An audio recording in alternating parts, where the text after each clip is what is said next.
Halloween. So I could come as a Valkyrie on Monday. Because that works. Oh, yeah, for sure. All right. Perfect. Yeah, I figure may as well get as much bang out of the fact that I was drunk and came up was like, I'll be Tiffany. And then I was like, well, there it is. There's there you my go. My dumb. Is it just going to be Tiffany with ears? Yep. Cool. I like it. I like it. We are unintentionally Christmas coded here. Yeah, I don't like it. It's like I already was screaming about, man, going to the Home Goods this weekend, trying to get that last Halloween joy. Oh, Christmas. Oh, Christmas. All the Halloween is gone already. The stores are getting fucking crazier and crazier. Sometimes you can't, like, Target takes all of the shit down, like, the week before. I'm like, what? Why? How are you supposed to get all, like, what if they need, like, a costume? Like, what if the kids need something? People would ravage the clearance bins of Halloween shit. It's so ridiculous. Where is it going? I don't understand. I thought this was capitalism. I know. Are they just throwing it into landfills just to be like, fuck you, world? I imagine it while they're We're like, Target. They're just like slitting the throats of seals, just being like, we don't even care. We don't need the seal skins. I bet that's what they're doing. Yeah, fuck you. I don't know who runs Target or owns it, or probably somebody. I bet it's somebody rich. But I will say, yeah, we are Christmas coded, and it's scaring me. Don't put this in my brain. I'm sorry. I didn't mean to, but we're both wearing the same kind of sleeves accidentally. Yeah. Well, I mean, we are Renaissance fae. We are.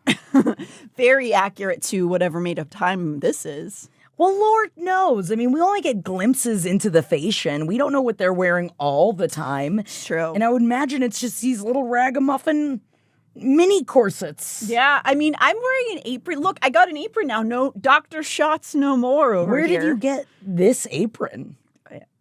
Not Amazon. You just had okay. Amazon. I'm surprised you didn't wear one of the marijuana leaved aprons that my mom made Henry for Christmas. I have one too from your mom, but it doesn't fit Emery's vibe. No, it doesn't. It's a dancer vibe and not like, a shopkeeper's vibe. Also, I don't know why in my head Emery's wearing an apron because there's no mention of that, but maybe she's all dirty.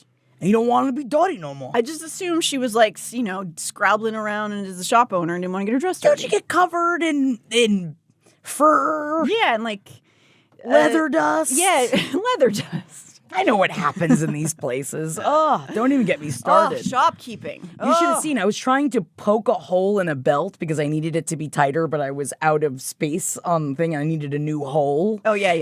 I was just like taking a pencil, and Jeff looked at me. He's like, Jackie, that's a leather belt. You think a pencil is going to go? He's like, you're not even using a scissor. And I was like, I don't know. It's just what I had. You got to stab it with a knife. Yeah, you have. Well, he has an actual leather hole punch. Oh, wow. Of course he does. And I literally why don't I just ask the craft man that I'm married to that has everything, every tool you can imagine. He has a whole room of tools. Yes. And I'm not talking about the situation. Ones. We went in two different directions. 2 different ways. Nice little jab at the situation. There. Yeah, well, we are currently watching the Jersey Shore family reunion over on the Patreon, the Page 7 Patreon. So we are thick in Jersey, and because we watch it on Thursdays, so we call it Jersdays. Of course. And we've been watching the Jersey Shore for over a year because we watched all the Jersey Shore. Now we're watching all the Jersey Shore family vacation. There's a lot. They really squeezed that rock. They're still going. Oh, yeah. No, you got to get it in there. People watch it. Man, speaking of get it in there, JWoww, have my number. Oh. I will be the wife you need and the mother to your children that they crave. You are married. I mean, if only the one thing that Cody Brown could have gotten right, Sister Wives, is that if he could have gotten, polygamy actually legal. This is not Page 7. Excuse me. Well, Sobbin' Robin's got to have something to cry about. I'll talk reality TV all day, but we can't. They don't have television. No, there's no television here, all right? But we did, what they do have? Theater. And remember what we just did? Good. I like that transition.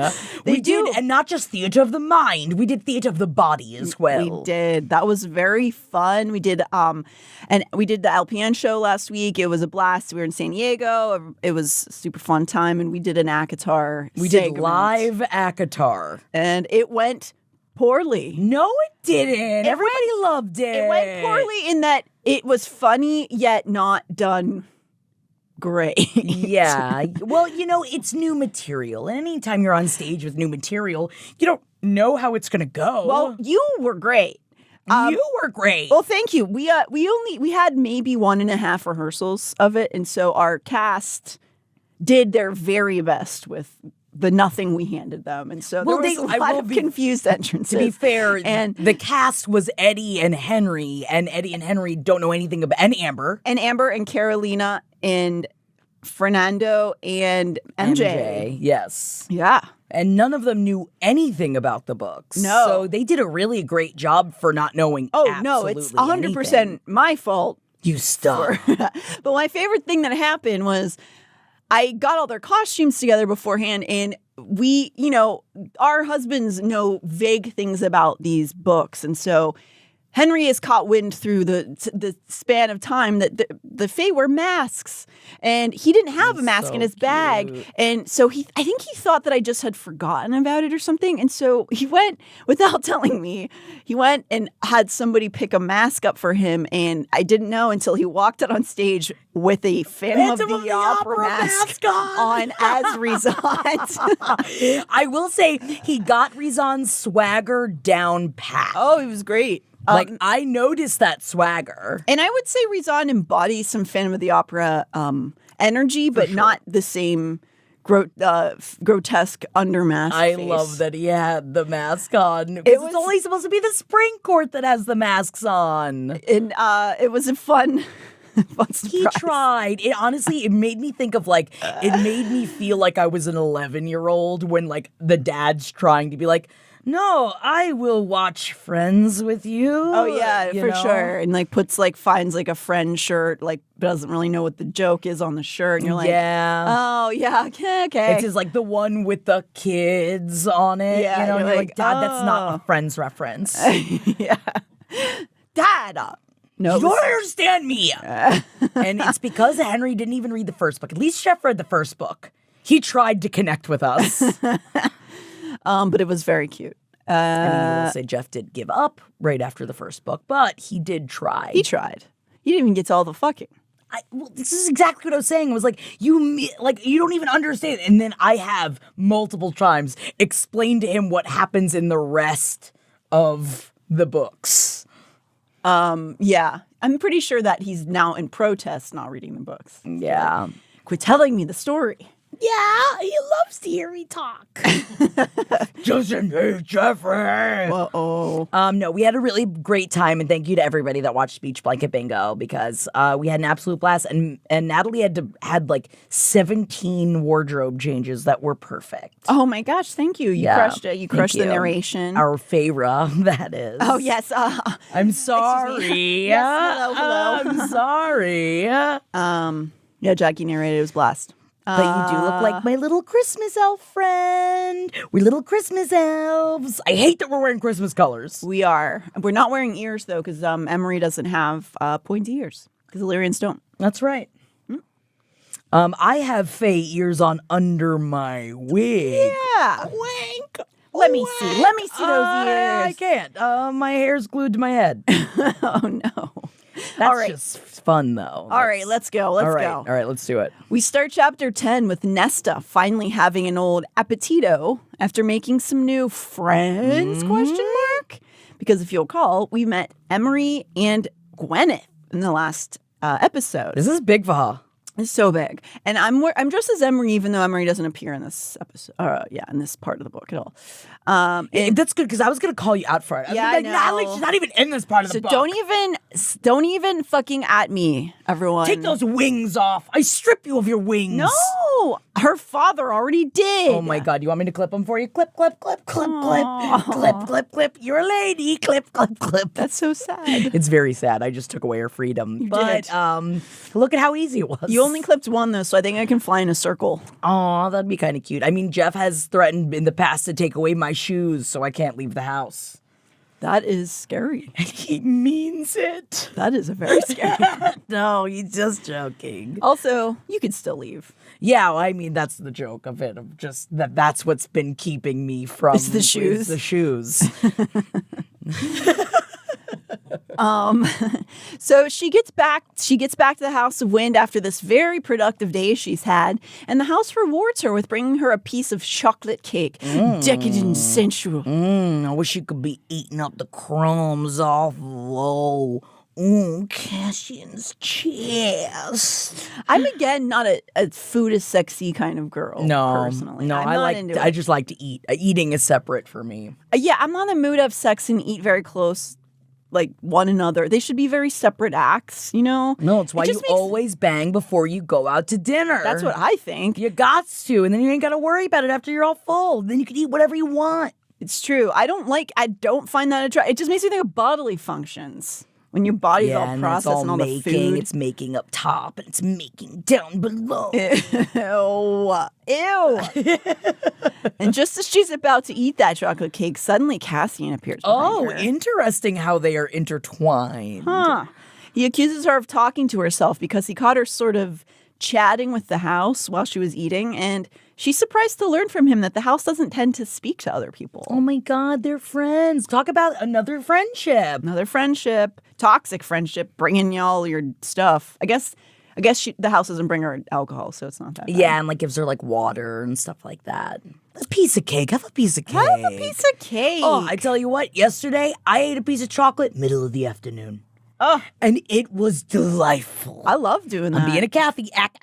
Give me a little bit of chocolate. Kathy wasn't wrong. No, man. Sometimes you just need a little bit of chocolate in the middle of the day. Gets you through. Yeah, it does. It gives you a little pep. Oh, especially the Halloween candy's about to be on sale. Oh, my God. Oh, when it goes on sale. Oh.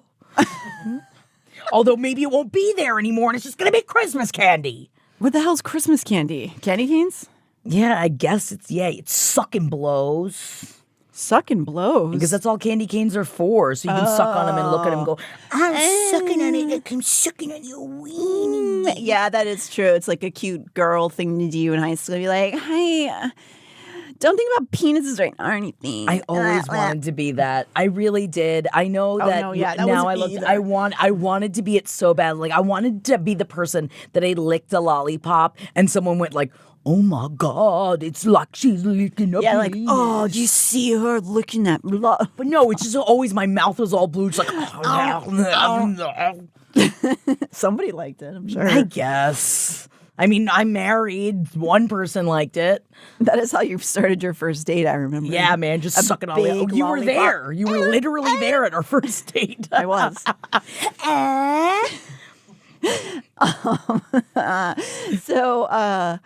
The house doesn't speak to most people but her. And he does note, though, the house is enchanted, so it's not like his mind is blown by this revelation the house talks to her. But he still teases her about being a witch. Like maybe that's why the house is talking to her. Before she can snap back at him, he leans over her. She stiffens at his nearness. Oh my God, it's just like Wendy when you bend over Wendy. Yeah, she doesn't like it. Chi-Chis don't usually like it when someone bends over them and then they go. I hope it's not because she's.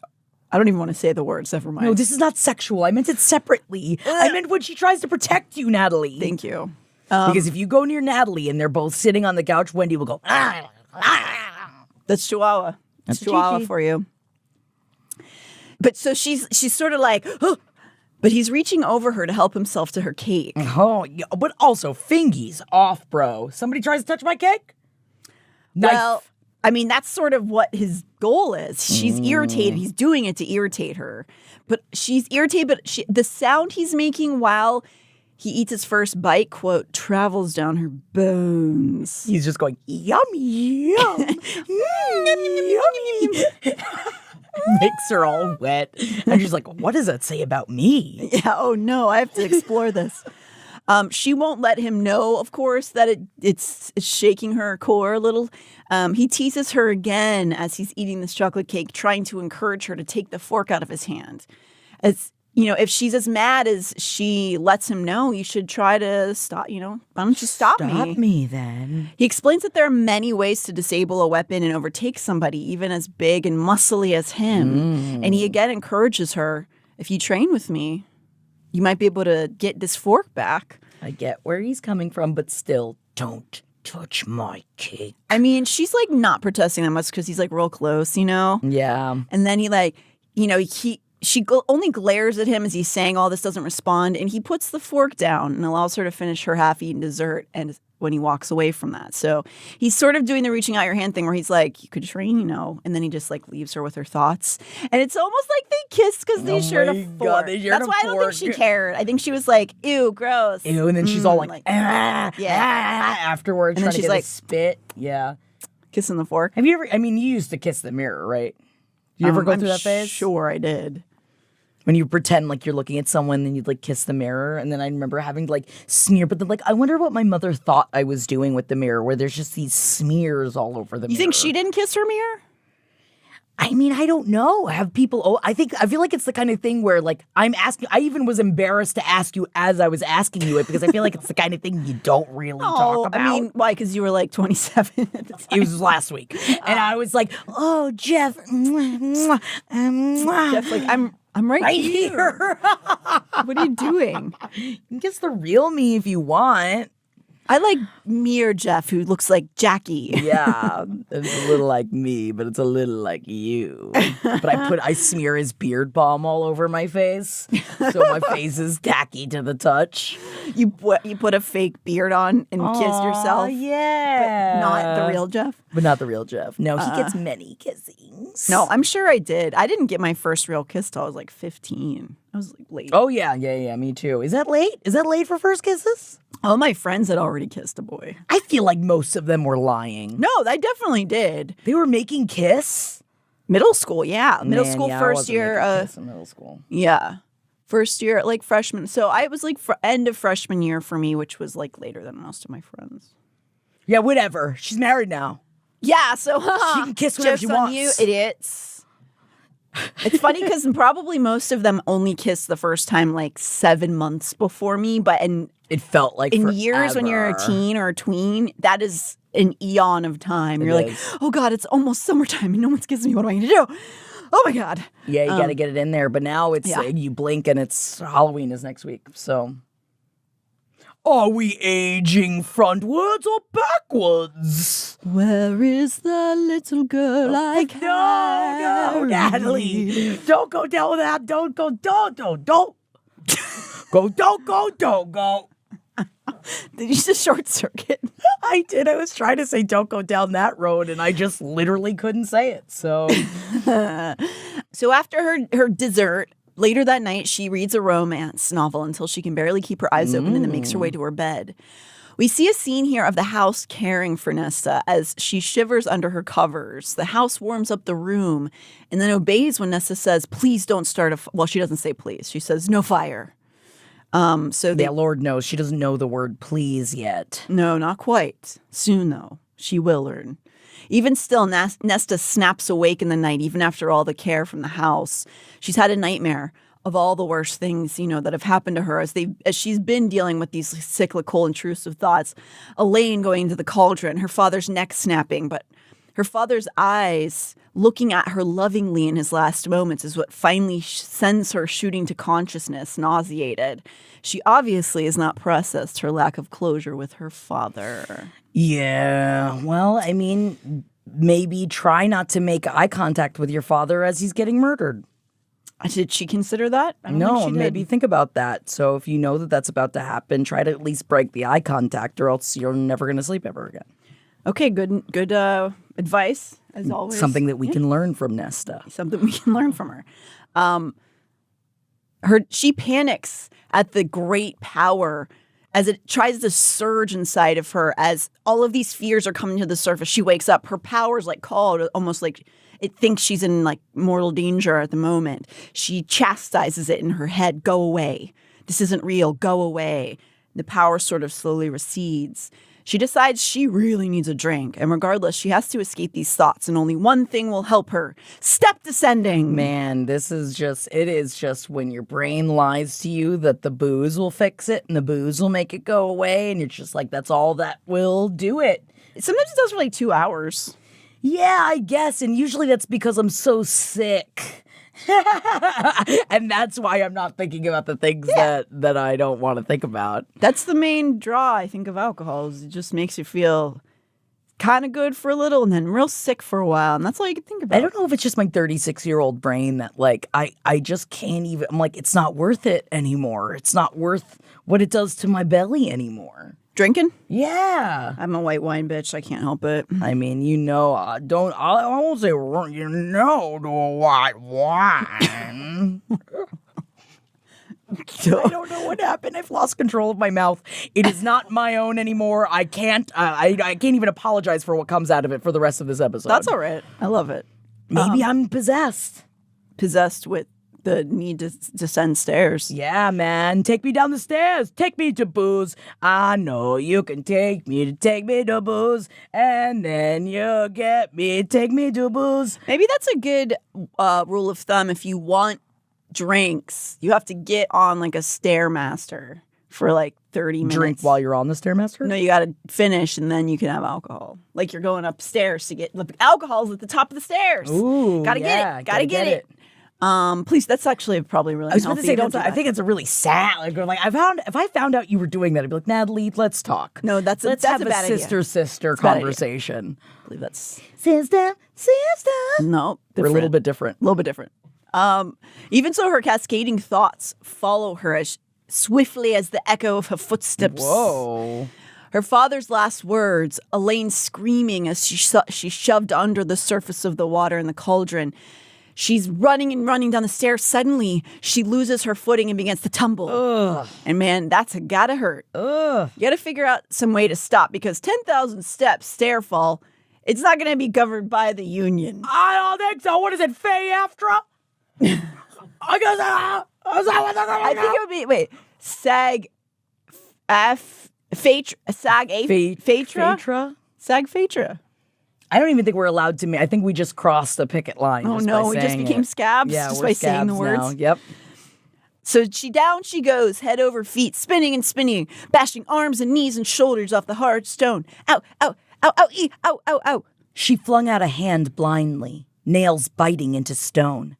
Sparks exploded as she cried out and held on. But she stops.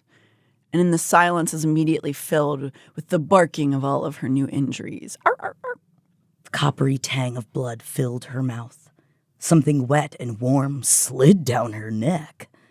A sniff told her it was blood, too. Just imagine Cassian standing behind her on the steps.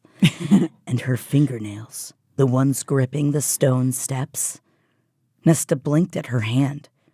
She had seen sparks. Her fingers were embedded in the stone, the rock glowing as if lit with an inner flame. Cool. Sick. She yanks her hand back and it's like, nope, nothing to see here. I'm not gonna go. I'm not magic. I'm not magic. There's no magic in me. Man, I wish I'd just emit sparks when I was upset. That'd be fun. And everybody would be very afraid of me. Yeah, very scared of you. Like, but the thing is they would work to never upset me, everywhere I went. I think that would be, real. I think that's real good and healthy. Like the kid in the Twilight Zone movie. Oh, yeah, man. Don't make the rabbit big, Natalie. That's such a scary rabbit. That scared me. That portion of the Twilight Zone movie scared me as a kid. Oh my God, so much. That when it pans over to the sister with no mouth. Yeah, that part's so scary. Ooh. Man, that would be a good Halloween costume. The rabbit? No, the sister without the mouth. That would be cool. Aha. Was that Billy Crystal from Princess Bride? It was. Damn, I knew it. So She doesn't want to deal with any of this. She doesn't want to deal with the thing that just happened. She's just like, no. She wants to avoid so much that even in her panic and pain, she jogs back up the stairs to avoid some more. The next morning at the training ring, Cassian is curious but unsurprised to find Nesta with some pretty nasty bruises from the night before. You know where they were pretty bad if her fey blood didn't heal them already. They were cement steps. When was the last time you fell down steps just in general? Well, yeah, I've done it intentionally before, but unintentionally. Natalie, do we need to have another sister conversation? No, it's for stunts. Oh, for stunts. So, okay, that makes a lot of sense. But, I mean, it just makes me think of when I was little, I fell down brick steps, and it ripped all the skin off, like, half of my face. Ugh. Man, kids are just... They just bounce back, but they just bash themselves off of everything. I can't imagine trying, like, scraping a bunch of skin off my face as a 36. I'd just be like, I'm tired. I'm too tired. Just, you know what? Put me away. Lock me in some sort of padded room. I'm done. I don't want to heal from it. I'd be like, my beautiful face. Beauty. Thankfully, we have the Phantom of the Opera mask now, though. See, there you go. I'm glad that he just found, where was the Phantom of the Opera mask? He had one of the assistants go out to a costume store, like specifically. Oh for my God! I thought he just found one, like, I don't know, somewhere the theater. Backstage. Yeah, I don't crawled know. he went into the vents and he found the lair of the Phantom that lived in that theater. The actual mask, and also, how sweet would that be that he did that for you, crawling into his lair? I wouldn't want him to, because I feel like that man would be very dangerous who lived inside. Or he would kiss him, and they would sing to each other. He'd be Henrine. Oh, yes. I don't know where we're going now. I think Henry is a beautiful angel of music. Haven't you said that before? Angel of music. I mean, Henry and I do sing Phantom of the Opera all the time. Both of us loved it very much as a it's the child. time of year for it, too. So I've just been... I listened to it just for Follies the other day. Really? The score? Oh, yeah, baby. Yeah, I love it. I don't know what happened to Andrew Lloyd Webber, though. He's kind of gone insane. What I do like is that he said the one thing that he took from watching the movie Cats was he was happy that he owned dogs. He owns the dogs instead of cats. The title dogs? No, that he has dogs. Oh, I thought... Because it was so bad. I got it. that was his biting critique. Oh, Andrew Lloyd Webber. Quick of wit he is.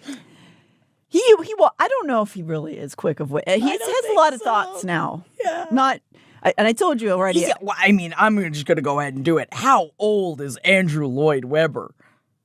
Man, he's only 75? Oh, a boy of 70. As a fae, he would be very young. I think it was because I was just looking at pictures of Vera Wang, who is 74 and who looks like she's 22. Oh, sure. So I think in my brain, that's what skewed what 74 should look like. So in my head, he looks like the Crypt Keeper. But, well, he's also got a lot of fillers in his face. Yeah. He's got a lot of lip filler. We're going off on a tangent here. Sorry. No.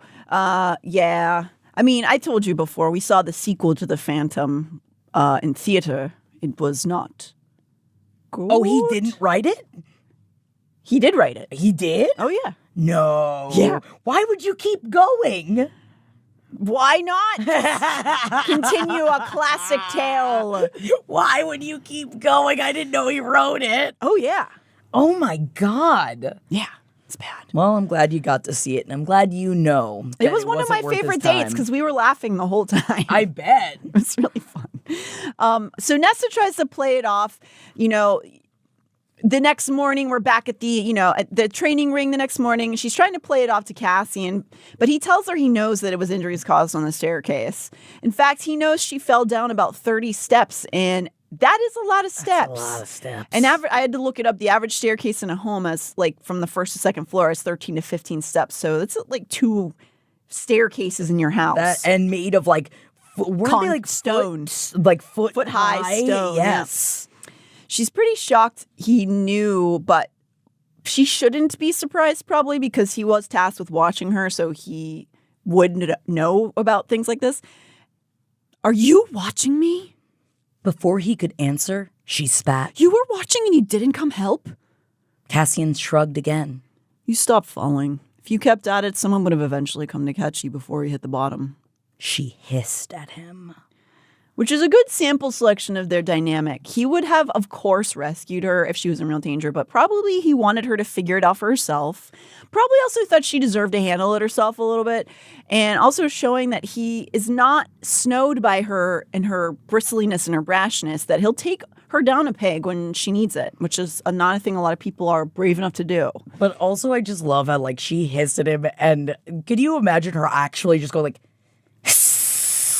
which is actually something I think 17-year-old me definitely would have done towards someone. Oh, I definitely did that. Like back in the, and you're just like, you think that you're being really like crazy, like you're not like the other girls. But I wasn't. yeah, we were different. We were so different. Yeah, I'm different. I'm like a snake woman. I think that would be her going like, yeah, I imagine it's more of like frustrated. yeah. He once again asks her to get up to let him train her. So they're back at Windhaven. She's refusing again to train. But he wants to say, hey, why don't you train so you can walk down staircases? That would be cool for you, right? Oh, shit. He holds his hand out. Nesta notices the males who had been watching Cassian with envy just a few moments ago while he was training are now watching this interaction, amused, enjoying their bastard warrior getting humiliated. She thinks about how an older version of her would have ripped into those males, but now she doesn't have it in her. No, she tells him. Cassian puts his ego aside. Please. Nesta's internal dialogue is conflicted and troubled. The braver part of her is begging for her to get up, to take this olive branch from him. But the broken side still rules the day. She doesn't get up or even respond. He looks disappointed in a way that gutters some part of her. During this exchange, her mind wanders to how she actually feels about Cassian. Do I actually like him? Maybe in a way that she hasn't been honest with herself before. The first time she'd seen Cassian, she couldn't take her eyes off him. She felt like she'd spent her life surrounded by boys, and then a male, she supposed, had suddenly appeared. Everything about him had radiated that confident, arrogant masculinity. It had been heady and overwhelming, and all she'd wanted for so many months, was to touch him, smell him, taste him, get close to that strength and throw everything she was against it, because she knew he'd never break, never falter, never balk. Ooh. Oh, I get you, girl. Yeah. You don't need anybody to take care of you, but also, wouldn't it be nice to be taken care of? I think that if you have a partner who loves and cares for you, it can help you find the best version of yourself. I don't think you should ever depend on somebody to fix you or heal you, but sometimes it's nice to have a foundation in which you can then find enough peace in yourself to explore the things inside of you that are a little wonky. Even as you're saying this, I'm just like, I know it, girl. I bring it up in therapy all the time that like, I'm just like, would I have ever changed and gotten better and made myself a better person if I hadn't met Jeff? Like he was the beginning of it, but like my therapist says, that did not mean that he did the journey for you. Just because someone in a relationship can instigate positive growth and change does not mean that all the work is, it's just because I met them. No. You got to do the work too. Also, you are still doing you were still got to do the work every day. When you met, I think there's also a part of you have to be in a place where you can even accept somebody's love. So it's not like he found you in a dumpster and he's like, I'm going to brush this little girl off. It was close. No, it wasn't. You were fine. I mean, you were obviously emotionally going through a lot of shit, but you were not like a train wreck where I was like worried that you were going to I was going to find you in the river or something. No, you know what I mean? Just worried that I was going to live with you and Henry for the rest of my life. I was not worried about that. I think that I found you much more capable than you would have found yourself. Oh my God, thank you. Because you were, in the end. It was just seeking yourself out a little bit. You are embodying Emery right now, and I'm slitting for it. Oh my God. Love it. Oh, supportive friends. Yes. So she has these thoughts rolling through her mind how she desperately wants him and that she knows that he is this big hulking man. Oh, a man. Mm-hmm. And yet she can't make herself move, can't allow herself that kind of vulnerability, neither from the Illyrians watching her, nor from allowing Cassian to know her true feelings for him. Cassian turns from her and says, "Tomorrow then," dejected. Ugh. Unlike the previous nights, the house won't allow Nesta to eat in the private library at the start of chapter 11. It's later that same day, and no matter how many times she asks, demands, pleads, she finally says please the house won't let her into this private room. She's starving and exhausted, and she just wants to read a book and eat and go to bed. But the house seems to know she actually needs something different. Frustrated, Nesta stomps into the dining room and finds Cass and Azriel already eating dinner together. As she sinks into the seat, a bit away from the Illyrians, finally a plate of food pops out in front of her. Human interaction. Oh, does she need it? As if the house... I'm sorry, I said human. Disgusting. I'm sorry. The food only comes up as if the house will only feed her if she remains in the room with the others.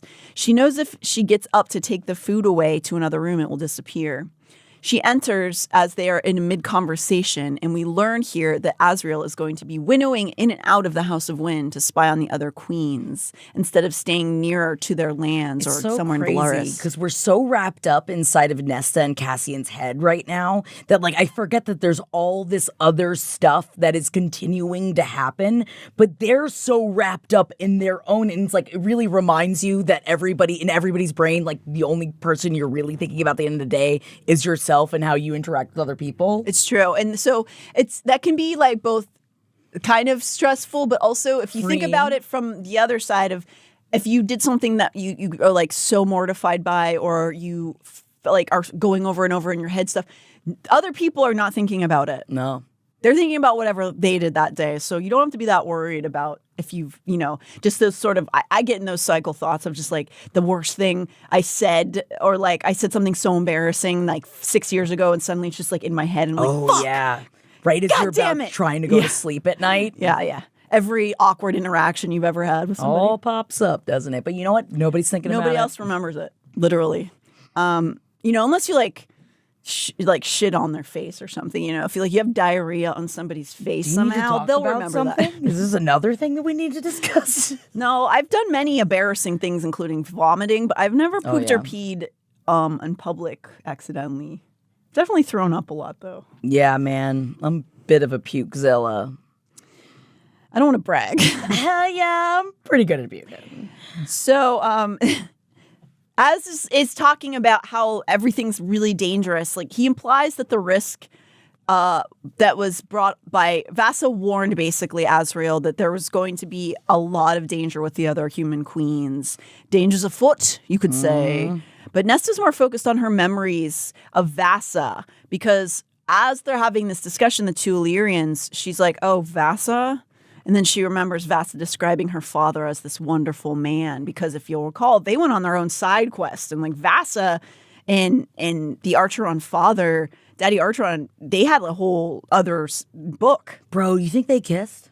Ew, no. Vasa? Yeah. And Daddy? I don't know that age. Well, I should say that age gap. I just say both. Feyre's married to like a 500-year-old. That's what I'm saying. And like when the boats are rocking, maybe that put a good smile on his face. Maybe he needed to get the cobwebs out. I guess maybe. I guess I've never considered their father to be hot. Is my issue. Oh yeah, I saw him. And only hot people should have sex. Yeah. Yeah, obviously. Because if you're uggo, that's a no-go. Do you consider him I thought he was sensual? hot. See, I always saw him as so weak because he wouldn't help his daughters. I thought he was ugly up top, but then when he comes back with the ships, like I imagine him in a big, in a captain's uniform where like his like sense of purpose is back, and that's what like kept him from being hot before. Maybe Vasa, I thought too much into it. Maybe Vasa fucked the bravery back into him. Whoa, man, I wish I had that kind of power in my pussy. I've got so much pussy power. I gift you some. Whoa, that'd be cool. Maybe I do. Who's to say I don't? That's a fun power to have. You can give people superpowers, but you have to have your vagina. Yeah. All right. So Man, think how powerful Jeff would be. Oh my God, with his big, strong chest. Oh, yuck. Jeff is a handsome man, but that I can't. I understand. You can't say it. So she's feeling resentful of the relationship that Vasa and her father seem to have, and she can't bite down the contempt in her mind and basically the confusion. It's not that she hates Vasa or wishes her father would have been mean to her. It's that emotional turmoil that can come from having someone in your life who doesn't treat you very well be very kind to someone else and you don't really understand what you've done or why. Yeah. In this instance, it's not that her father was abusive. It's just I think it's more like frustration and despair that her father wasn't able to get better for her and her sisters, but figured it out in time to be the father figure to this other young woman. Oh, so you saw it more as like a father figure type of a relationship. Well, yeah, now I understand why you said ew. Yeah. And I think that's how Nesta's viewing it, whether or not that's the case. Yes. And of course, Nesta can't see beyond her hurt right now that in the fact her father made himself better in order to protect her and her sisters, that he left and was going to all these meetings about the war and made the ships named after his daughters because he wanted to save them. But she's, you're in a zone. You can't see that right now. Finally, as the Illyrians are having this conversation and Nesta's lost in her own thoughts, they kind of acknowledge each other. Azriel notices the battered Nesta, whose bruises have faded but not fully left yet from the night before. And he asks what happened to her. She tries to avoid telling him, but Cass is in full beast mode and just says, she fell on the stairs. Azriel's silence was pointed before he asked, did someone push you? He's, of course, being facetious, knowing that Nesta isn't in danger, nor would Cass ever push her. It also was really cute because then Azriel is like a little funny. That's what that's why I brought it up, because we do get to see we don't get a lot of deep time with Az right now. Hopefully, fingers crossed for the next book. Please. But beyond that one, we do actually have the one bonus chapter that we do get an Az POV, and it is thirsty. And that's all I will say about it if you haven't read it yet. But it is mostly thirsting. And so this is a nice view at him where we get more of his personality coming out in Silver Flame, and he has a lot of quiet humor in him. Az also has... I'll kiss him till he smiles. Oh, you're going to pout. Oh, he's going to pout, and I'm going to make him smile. I do think he pouts a lot. I know. Oh, I'm so into... how many quiet pouties I've dated in my time, and then I realized, I don't think quiet pouty is good for me. Also, they get annoying. I know, and you're just can't you just have one smile? Just for a second. I love that you're haunted. I think that's cool. Yes. I live to discuss and let's break down your past traumas. I like when your hair's in your face and you're like, whatever. But then also, could you smile or tell one joke? Yeah, and then Lord knows they're not going to dance at homecoming. Think why take them to homecoming when they're not going to dance with you? I never went to a dance. I never went to a dance. All right, we're gonna have to put a dance together. I mean, adult prom. I did go to a punk prom after I was an adult, which was fun. See, proms, I feel like dances are lost, how youth is wasted on the young. I think dances are losted on the youth. And that's what I'm sticking with what I said. Lost it on the youth. I defaced a couple dances at my school. No, you didn't. They worked so hard to make those decorations. I'm a jerk. And also, we went and stole all the food beforehand and stuff. It was really mean. Oh, what kind of food? Brownies and shit like that. Oh yeah, they weren't. What if it was fried chicken prom? Well, not for you. You don't like that. Fried chicken prom. But fried chicken prom sounds fucking awesome. The theme is fried chicken. The theme is fried chicken, and everyone's got their fried chicken scented gibbets for their Crocs, and everyone shows up, and they're just owed. You get the KFC logs. They've got logs that actually, if you burn them, it smells like KFC. No, I don't know what you're talking about. They sell out every year at Walmart. Ew. The fire smells like chicken? Smells like chicken. Ugh, that's gross. Yeah, man. Why would it smell like chicken? I don't know. But they sell out every year, and I've never had a fireplace. Well, you've got a fireplace. Natalie. Ew, I don't want my house to smell like chicken. I don't want to. All right, no chicken-scented logs for you then. Thank you. I appreciate it. To not get us chicken log. Chicken logs, you got chicken logs. What does that even mean? Just imagine like you're calling someone chicken legs, but you call them chicken logs instead. Logs. Got it. I amuse myself. Yeah. It's almost like I talk to myself all day long. Me too. Az also has a certain way of speaking with Nesta that doesn't seem to set her on edge the way other people do. When Cass mentions she's refusing to train to Az just asks her point blank, why aren't you training, Nesta? Ask her the question. We get more of the same. She's not training in that miserable village. Cass cuts in to sort of antagonize Nesta, telling Az he's wasting his breath. Az's question turns into a heated argument between Cass and Nesta. Of course. Cassian shouts that she's been given an order and that she is going to have to train or he can't help what the consequences will be. She snaps back at him. So you'll tattle to your precious High Lord? She crooned. Big, tough warrior needs oh so powerful reason to fight his battles. She's clearly struck a chord with Cass because he shouts at her to never speak about Rhys like that. She doesn't stop, though. She calls Rhys an asshole. Az is angry, but he only watches. Cassian and Nesta, they lobby words back and forth at each other until Cass perhaps strikes a bit below the belt, but she's also kind of asking for it. Finally, Cass blurts out, everyone fucking hates you. Damn. Is that what you want? Because congratulations, it's happened. Azriel let out a long, long breath. Cassian's words pelted her, one after another.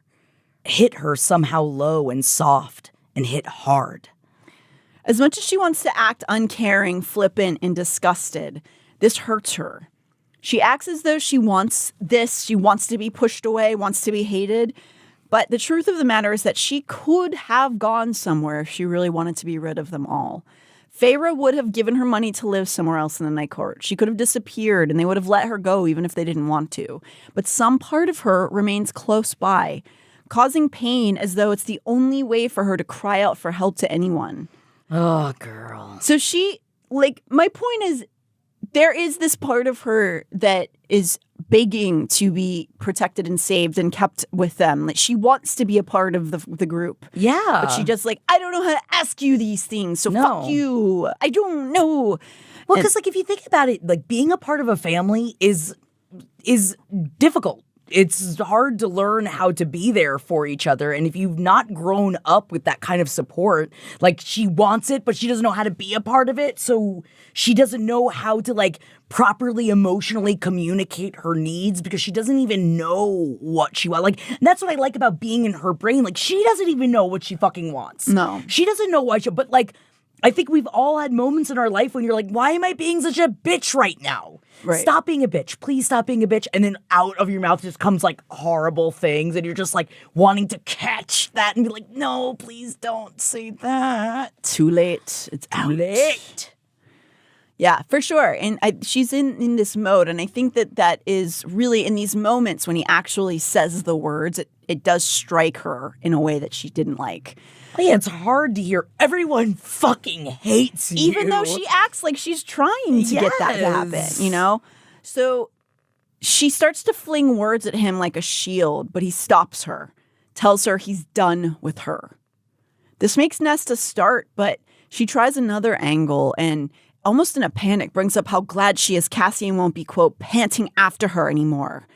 Okay, sure, Nesta. Everybody believes you don't like it. It's totally one-sided, for sure, girl. Yeah. You just keep bringing up your bedroom all the time. That's interesting. He tells her the training was supposed to help her, but she can go tear herself to shreds if she wants.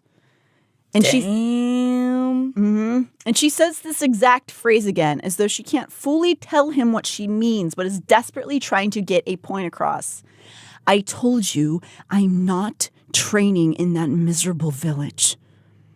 Cassian storms out of the room, and Nesta looks up to find Az watching her with something like pity. It's too much, and she leaves the table, barely eating a bite of her dinner. She can't seem to face the idea of laying down and going to sleep. in the company of her thoughts. So she goes back down to the big library and continues shelving books late into the night. We cut to Cass post-blow-up, again with, "It must have been love, but it's over now," with the wind blowing through his hair. This time he's atop the House of Wind, looking down over the personal House of Wind training ring. Ooh, imagine just looking up and just seeing a big Illyrian up there just staring into the nothing, and then he just he just glides down into your bed. What are you doing here? I have a husband. Whoa.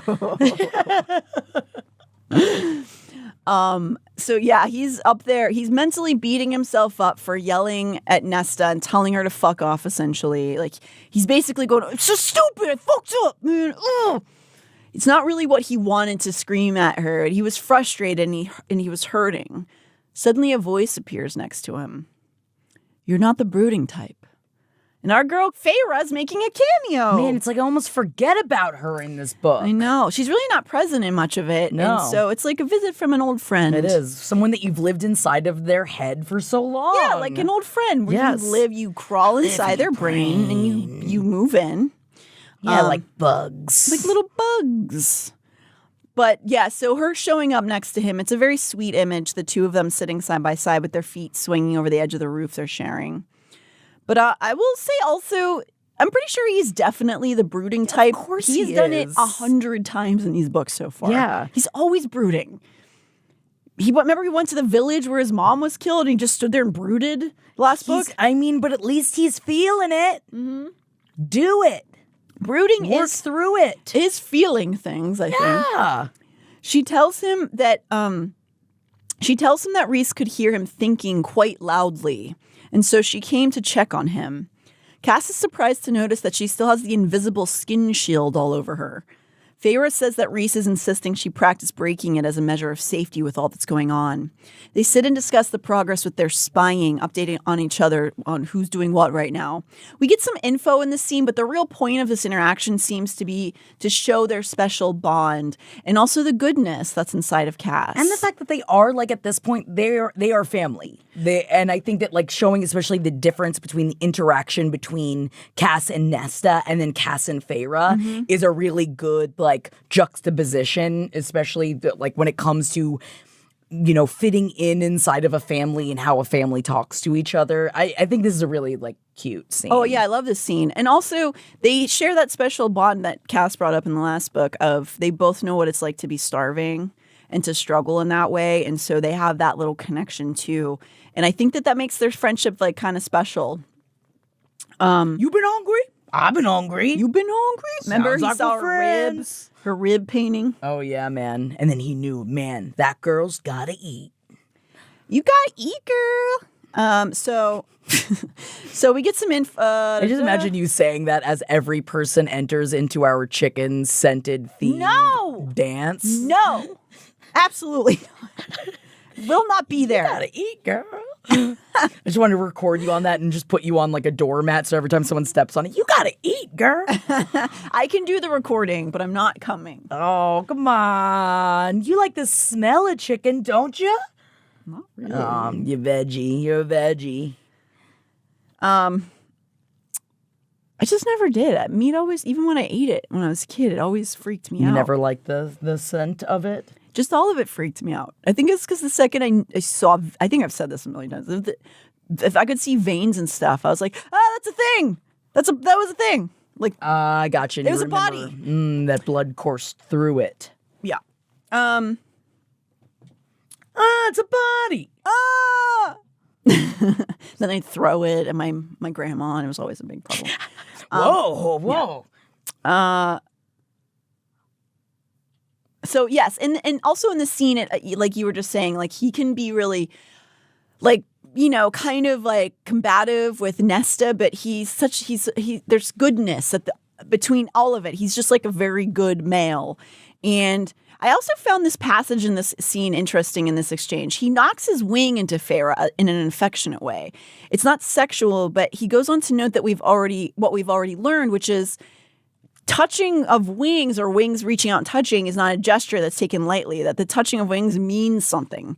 He goes on to say, one he never dared make with the females of any Illyrian community. Illyrians were psychotic on a good day about who touched their wings and how. And wing touching outside of the bedroom, training, or mortal combat was an enormous taboo. But Rhys never cared, and Cassian had needed the contact. Always needed physical contact, he'd learned. Probably thanks to a childhood spent with precious little of it. So I guess that is sort of him touching Feyre with his wing is like the equivalent of maybe a more intimate, like a front-facing hug or something, like a holding a hand, which you wouldn't normally do with your... Where your groin touches the other groin? Yeah, like something where like your family spouse, but they have their own special relationship here. It's just an interesting thing. And also, I mean, obviously it's a very familial contact to him, but I thought it was notable he's admitting that he craves affection, which is something we haven't really known until this moment. Which is just like, I'll hug you. I'll take care of you. Their conversation turns to Nesta, and he relays that it's not going well. Ooh. Feyre goes into her thoughts about this, and Cass observes her, marveling how much she's already accomplished at the small age of 21. That he was a shit show at that age, and I can relate. Mm-hmm. Feyre asks if she's expressed why she won't train, and Cass glumly replies that it's because she hates him, which is so heartbreaking. He's just like, because she hates me. Feyre also feels very heartbroken about that, him saying that. She sees like, she gets tender and just tells the him fact that he means it too, because he really means it. And she tells him that it's not true, and she means that not just saying it to be nice or make him feel better. She knows Nesta doesn't hate him. The two of them ponder over why relationships have always been so hard with Nesta. Feyre talks about their time impoverished, how it caused a strain between them. Feyre admits she's not sure what to do either. They both sit and think but don't come up with any good ideas. He rolled his shoulders. Well, she said she's not training in that miserable village, so I guess we're at an impasse. Feyre sighed again. Seems like it. But Cassian paused, blinked once, and peered down at the training ring before him. Suddenly it hits him. In this scene, I really like that Cass worked it out for himself. I know, because he was listening. Yeah, that Feyre didn't have to feed him the suggestion. That just her presence and companionship may have helped puzzle it out, but ultimately he figures it out, which I thought was really, I liked that a lot. He doesn't tell Feyre what he's figured out, but his mood is suddenly lifted. He tries to kiss her cheek and realizes, right, the shield's there. Oh, yeah. They grin at each other, and there's this lovely moment as Cass watches her, and he's taken back to that first meeting with her all those months ago when she was frail and weak, and now look at her. I think at that moment he's thinking, well, if Feyre can get better, so can Nesta. But also, I know that it's, like, very friendly, and I don't see it as anything else. But, like, the fact that, like, he tried to kiss her cheek, I think is a very intimate thing to do. Like, I also, like, I don't kiss anyone on the cheek unless I'm stooping them. Like, my lips come nowhere near thine face. Yeah, I never did that. Like, because some people, I had a best friend in high school who would kiss her mom on the mouth. It's just so, I didn't hug any of my family. Like, my family didn't hug. They never said, I love you, any of that shit. No, even when I brought up groin on groin touchage, like, I was immediately thinking that, like, almost all of the hugs I give butt out like I'm 14 years old. You give a Duggar side hug? Yes, I give it, not a side hug, but I'll give a front hug. Breast can touch. Pussy can't touch. And that's how you got to delineate between the two. Unless, like, someone's really upset, then you give them the full body hug. Right. If it's like a very hard thing somebody's going then you through, give then them you're a like not big thinking hug. about your genitals. No. You're just saying like, here's comfort. But for the most part, as some, like, growing up in a house where we didn't really touch either, it's definitely the butt out hugging like this. Oh, your famous head hugs. Yeah, head hugs. Yeah. Well, I was going to put my arms around you, and if you're watching the video, I would have just grabbed your breasts. So then I went up, but that was your face, and then I just touched the top of Much her less head instead. intimate. You could, like, watch my brain go like, creak, creak, How hug? creak. How you hug? We never learned. We don't know how to do it. It's not our fault. So he's watching in wonder as Feyre, is now this big, strong, high lady, and he decides he's going to give Nesta one last try. Chapter 12, and it's the next morning. We're with Nesta, and she's confused as to why she's standing atop the House of Wind instead of being dragged to Windhaven today. No, today they seem to be looking at the private training ring here. She asks why, and Cassian is smooth. Moore's not here right now, and Reese and Feyre are busy. They're buying a bulldozer. Yeah, he's not. They have to go out of town to buy. They're buying toilet paper. They're out of toilet paper. Literally no one. There's literally no one who can take us to Windhaven. Sure. Shucks. So we cut to Cassian's POV, and he confirms in his thoughts that he's giving this the old college try, but by giving her an opportunity to train alone. He realizes what we already knew. Wait, he realizes what he already knew in the back of his mind. That she was brave in many, many ways, but she couldn't stand to be vulnerable, especially in front of a bunch of males she already couldn't stand. To look like a fool in front of them would be a fate worse than death. Yeah, just like you, Cass. Yeah. And so here goes nothing. He wonders what he'll do if this doesn't work. And though she's not immediately like, okay, she doesn't immediately shoot him down when he says we're going to be training here today. So he takes that as his chance. Like trying to wrangle a mangy dog. Marmot? What? A marmot? A marmot. Oh, you know them with their fangs? Probably. And their tails? I assume. I don't know if marmot's actually a real thing. I don't know what they have. Wait. Now you're going to look at marmot? Is that a word? Is that actual name? Real thing. Yeah, Oh, it marmot's is? a real. Yeah. That's not a... Okay, wait. Marmot. Marmot? Marmot. Marmot. Maybe? Oh, yeah, there there you it go. is. Oh, it's a ground squirrel. That's cute. Oh my God, it's cute. It's got a little fat belly. It's a big fat squirrel. Oh my God, we need marmots. Aw. Well, I would wrangle one of those. Yeah, even if it was mangy, I'd put a little hat on him. Oh, look how cute that would be with a Oh my little God, hat he's got a little on. fat belly. If you literally just Google marmot, it is the wiki photo of a marmot. It looks like my dog Carmelita. And she's not chubby. She's just got thick bones. She is thick. She has a cow's body. She has a cow's body. Yeah, because she has a big round torso and skinny little legs that are probably going to tiny cause her little legs. problems when she's older, but it's really cute. It's really cute floppy. Where did She my- loves to get her belly scratched. She loves it so much. It's so cute. Oh my God. So he offers her in this moment to make a bargain with her. marmot bargain. A marmot bargain. 1 hour of training for whatever she wants from him. She's wary, and she tells him, rightfully, that's a fool's bargain. He tries to make a joke of it and say, anything but telling me to kill myself. But she looks a bit distraught, like he might actually think that about her. Oh. And I mean, he wouldn't be crazy to worry about that because she's been so miserable. Something like shame crosses her face. She surveyed him again, and Cassian willed himself to stand still, to peer open and non-threatening, and not like his very heart was in his bloody, outstretched hands. Reach out your hand, Cass! He waits with bated breath to see if she'll take this bargain that he is putting on himself as like, could be a pretty big risk for him. Yeah, dude. She said at last, Fine. Let's just say it will be a favor of whatever size I wish. He says yes without hesitation. "Oh my God! Which- Thank you. Please, just train with him. He's just trying to help you." And also she should realize in that moment that he does trust her because they didn't put any stipulations on that bargain except for her saying don't go kill yourself as the bargain. You right. So he's saying in that moment, I trust you. And so he did it. She said it. She agreed. Oh, I didn't even saw I didn't even saw that you'd had that quote there. Because that quote there that I was talking about is Natalie pulled the quote. He extended his hand one last time.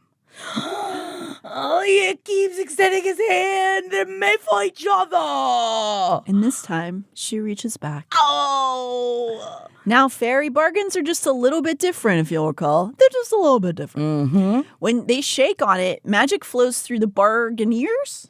Bargain. Yeah. Bargainators. Hey, one bargain, you bargain, right? Like an auctioneer, but a bargaineer. Yeah. And when that happens, they receive a tattoo. I can't remember if that's an Illyrian thing or all Fae get tattoos with their bargains. But this bargain, Cass notices when they make that shake, the magic is abnormally powerful, as though her well of it is extraordinary. Oh. Now, in sweet himbo perfection, Cassian looks for the tattoo all over him and he can't find it, so he just rips his shirt off. And he's like, where is it? Where is it? He finds it, but is unaware, it seems, of the view it's putting on. He puts on display in this moment. But Nesta sure is aware. I just imagine him like, I wonder where it is, as he pulls off all the buttons on his shirt. See, I saw it this other way where he's like, where? I don't know where it is, and then he just like takes his clothes off. And he's just like trying to find naked. it without even thinking he's being erotic. He's just like, I don't know what tattoo it. Yeah, but then that's even hotter because he doesn't even see it as hot. Oh yeah, no, I think it's makes sexy. it even hotter. He turns after he's looking in the mirror to find the tattoo on his back. He turns and finds Nesta gaping at his bare chest. He didn't dare move, not as her gaze fixed on the V of muscles that sloped beneath the waist of his pants, not as her eyes darkened, her lashes bobbing as color crept over her pale skin. His eyes are up here, Nesta. Whoa. No, he's actually totally cool with her eyes being at his deep V. Oh, he's totally fine with it. Oh, yeah. Look at the chasm, Nesta. His heart begins racing, and he doesn't speak as she traces her eyes over his body. He might have flexed, slightly. His voice thick, he managed to say, Ready. That would be, can you imagine, that would be my exact laughter if I was in that situation. I would just like because that's how I deal with like actual real life horniness. Like I just like a 16-year-old, like a child. Yes, yeah. like because it's a double entendre. Oh yeah already. He tries not to think about the matching bargain tattoo on her back currently because he's thinking about her bare skin. Yeah, dude. An 8-pointed star down both of their spines. Maybe that's the ACOTAR tattoo I need to get. I mean, that's a fun one. That's a fun, like, one that doesn't seem like an ACOTAR tattoo right off the gate. Yeah, and then for people who know, they'll be like, oh my God. Yeah, and I'll be like, I'm just like Cass and Nesta. And so... I don't know if I told you, I'm going through a midlife crisis where I'm getting a bunch of tattoos. No, but You're gathering this. I just assumed you always go getting tattoos and stuff. So. Yeah, but now I'm getting more. Now it's midlife crisis driven. Hey. I finally hit it doesn't matter anymore. I'm going to put whatever the hell I want. Next up, turkey with a hat on. That's adorable. Turkey with a hat on. Get a marmot with a hat on. Oh my God, a marmot with a big belly. And then every time I go, yeah, you think he's pudgy, but he's just big bone. Get the Wikipedia photo. The Wikipedia photo. I want a photorealistic marmot. In fact, I'm going to get it tattooed across my stomach. Oh, and just big. I'll say, my belly's his belly, his belly's my belly. You know they're gonna turn it into Pringles. Remember that song?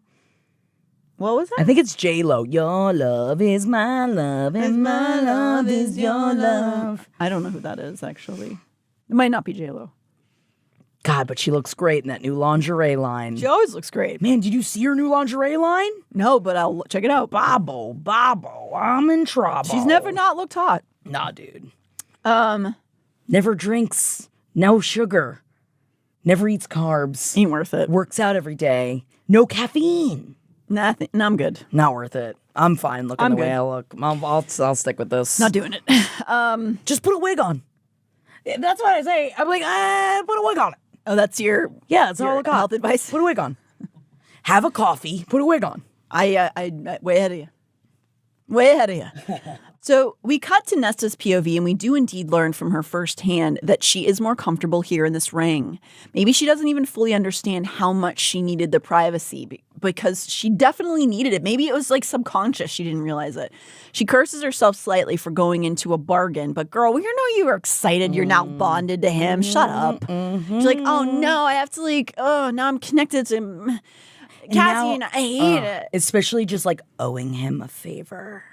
Or no, he owes her a favor. Yeah, he owes her a favor, which is just like, okay, so you don't even have a bargain. It's just a favor. We don't know how big it's going to be. I hope it's not a naughty favor. Yeah, but it's a big, throbbing favor.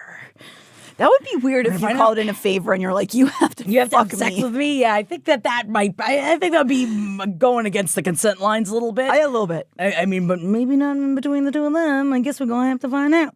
I mean, it would just have to be in a sexual tension level of a relationship of this where you're caliber. about to explode, where you literally look at him and it's like the train whistle, like.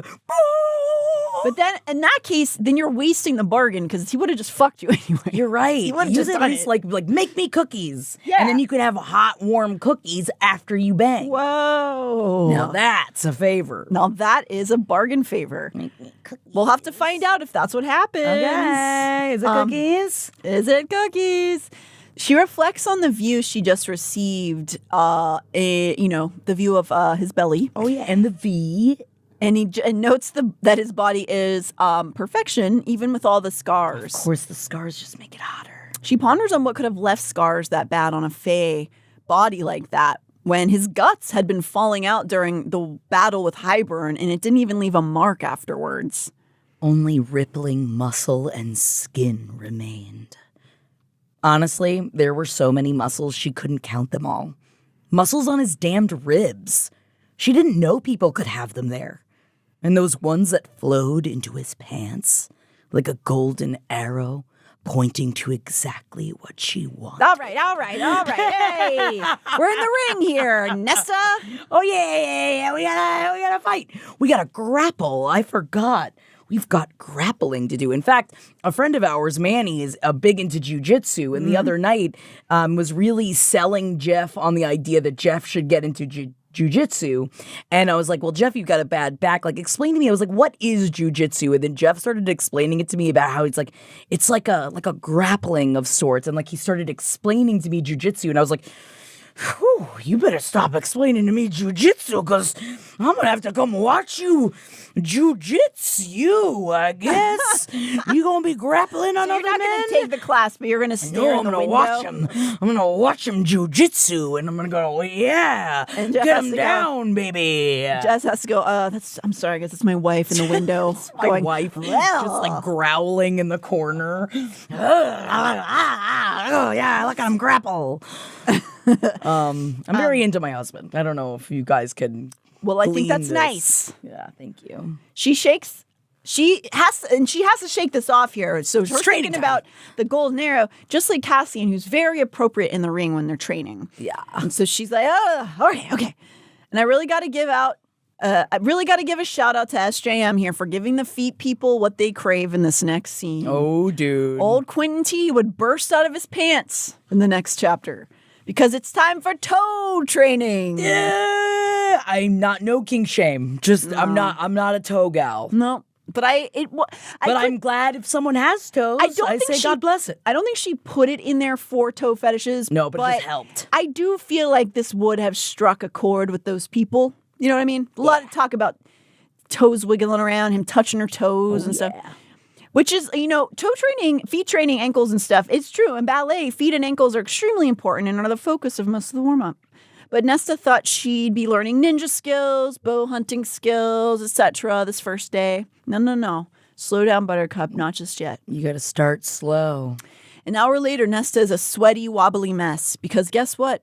Feet training's still really hard. Yeah, dude. She describes what we would call a workout class or a boot camp kind of training. Squats, kicks, etc. She feels like she's failed. Of course, Cassian doesn't see it that way. He's but just happy she's training. And also, he doesn't think he thinks she did good, but he's not going to coddle her. She finds him to give straight across, firm, but not cruel instruction. And so, that's another thing that maybe she won't fully admit just yet, but he is very fair and like an appropriate kind of teacher. But he could be inappropriate. Not in the ring. No, not in the ring. There's no place for it in the ring. No. He will give her corrections, but then tells her when she's done something well. And then their hour's up. She wants to know if they're done, and he says, the hour's up, but I'll take another bargain if you stay for the second hour. Wow. She says she doesn't think she can do another hour of that kind of training. He says, hey, well, we could do an hour of stretching and breathing. Nesta's curious what the hell that means, and so he leads her through another big part of dance, actually. Oh, yeah? I mean, any movement, really, but using your breathing to your advantage in movement.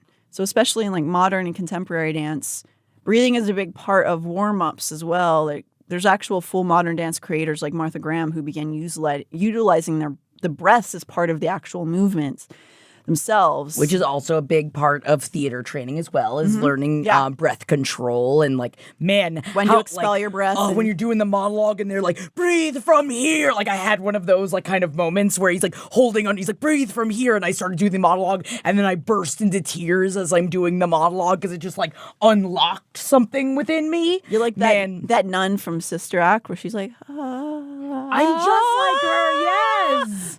He taught me how, he taught me how. That was from the second one, though. Yeah, that's not from the first Sister Act 2, and arguably, Lauryn Hill, the better of the Sister Acts. Throwing it out there.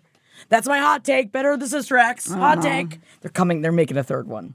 Whoopi Goldberg has the Pope's blessing.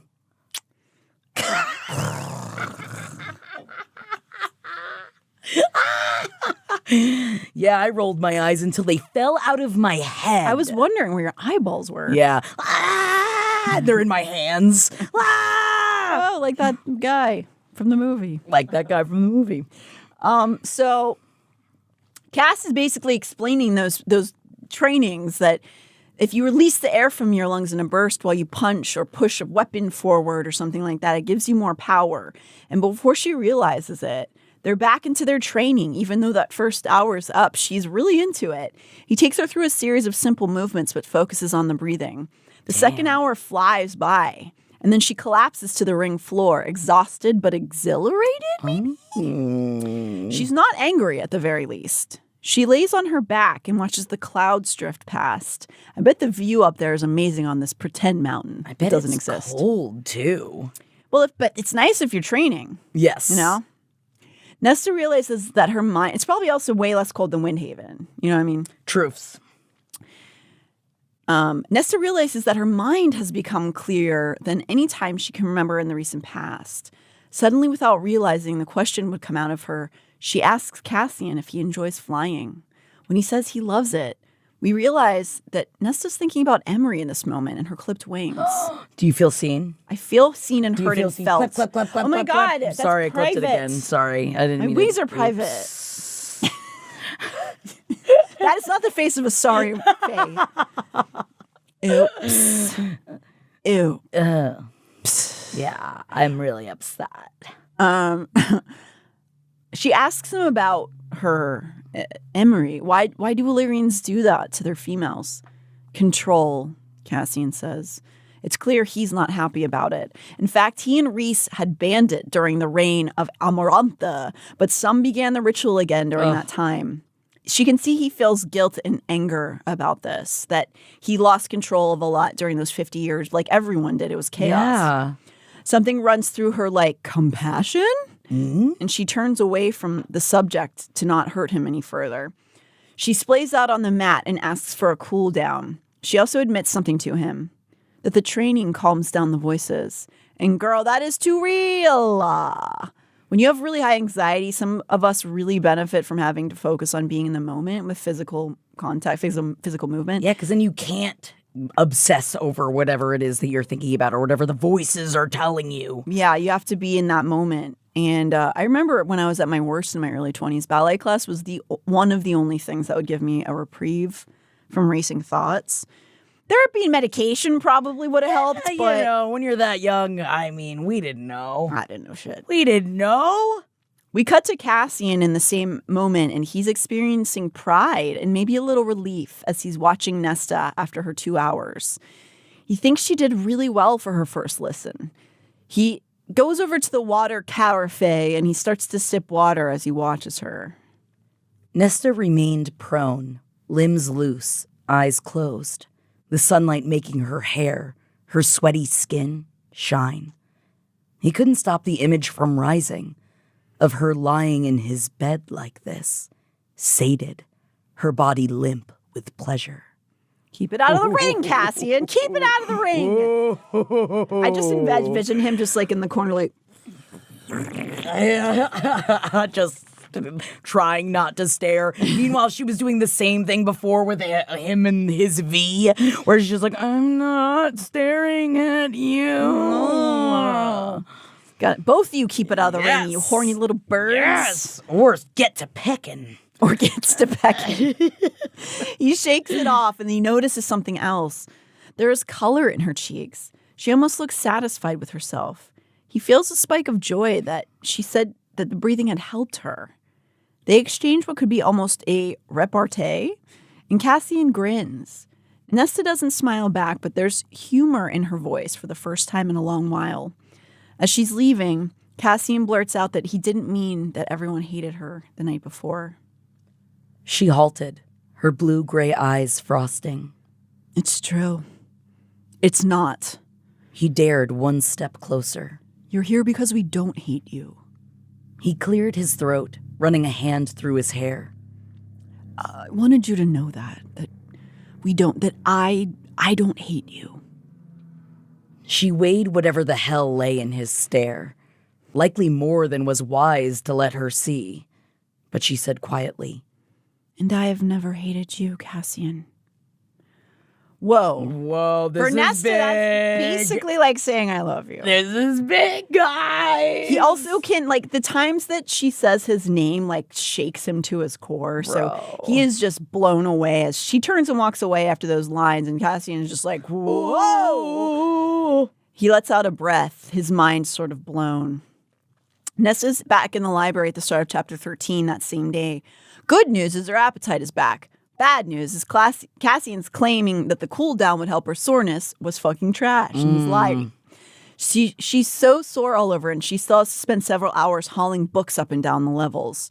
Her post-train clarity has now left, now that the endorphins have worn off. She busies herself by working swiftly, her aching muscles be damned. Hell yes. As she's struggling to return a book to a high shelf, she hears the bossy red-haired priestess Gwyn calling out to her.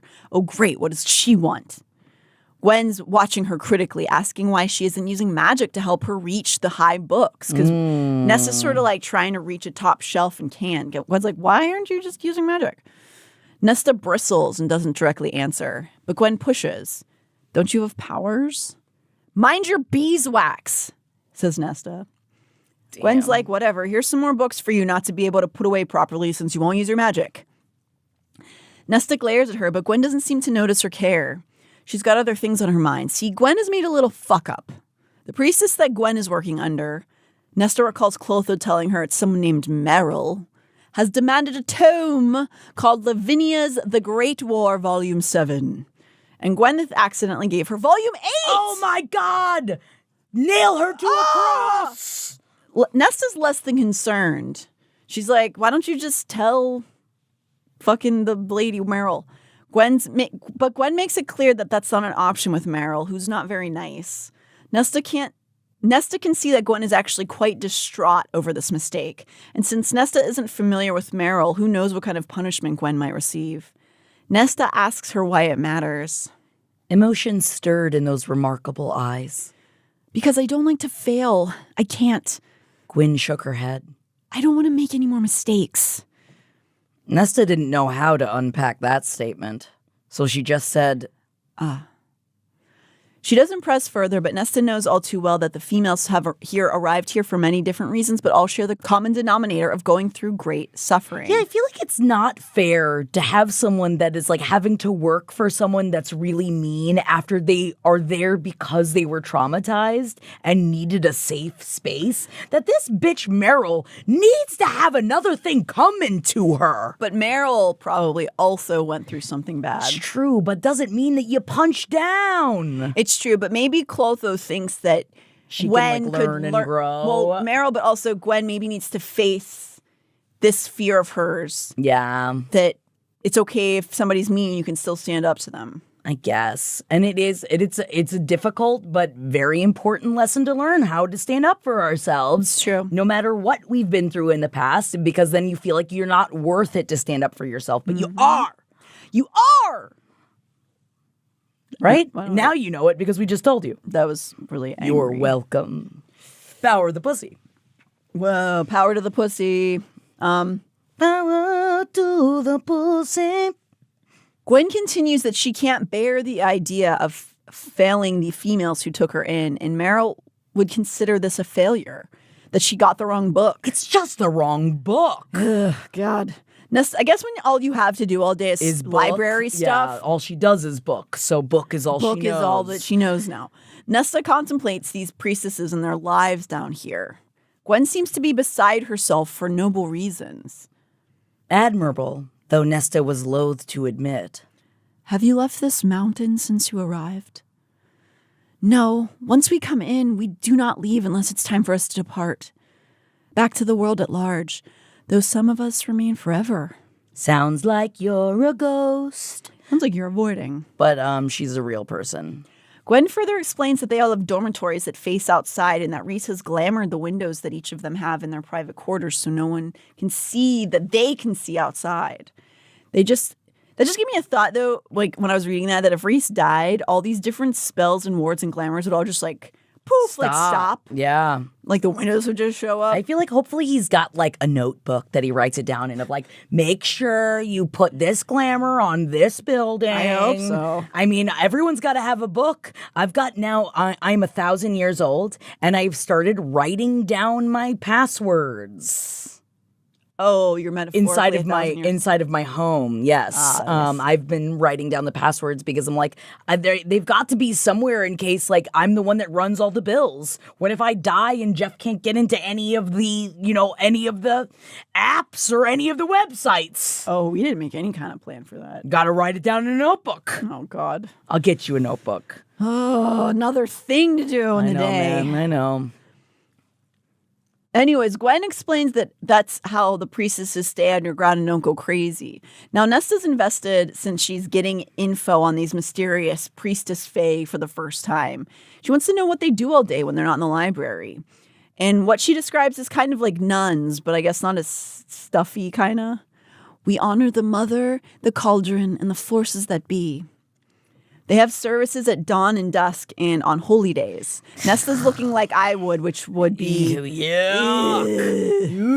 No, thank you. Gwyn finds this funny and tells her it's not as bad as it sounds, that they play music and sing. It's still not really selling me, but Nesta's interest is now piqued. But again, not to bring it back to Sister Act. They seem like they had a pretty good time.